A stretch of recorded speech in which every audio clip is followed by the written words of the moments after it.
আজকে আমি চলে এসেছি আবার একটা নতুন রেসিপি নিয়ে। রেসিপিটা হলো সজনের ডাঁটা ভর্তা।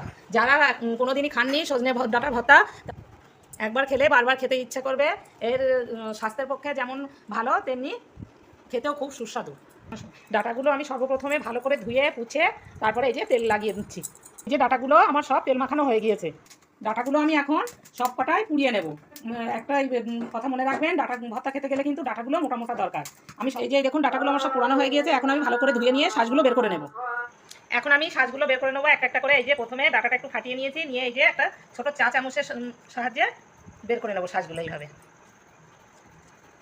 আমি কড়াইতে একটু তেল দিয়ে দিচ্ছি। প্রথমে আমি এই যে শুকনো লঙ্কা চারটে ভেজে নিচ্ছি।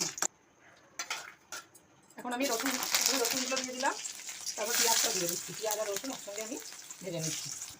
এই যে পেঁয়াজটা আমি বেশি ভাজা করবো না, অল্প ভেজে তুলে নিচ্ছি।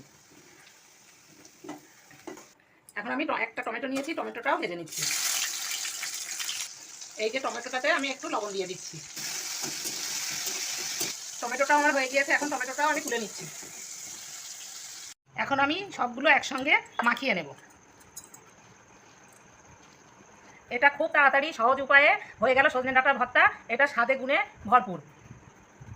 এটা থাকলে গরম ভাতে আর কিছু চাই না। আমার এই রেসিপিটা যদি ভালো লাগে আপনারা প্লিজ করে আমার পাশে থাকবেন। আপনারা ভালো থাকুন, সুস্থ থাকুন। ওকে, ভিডিওটা কেমন লাগলো কমেন্টসে জানাবেন।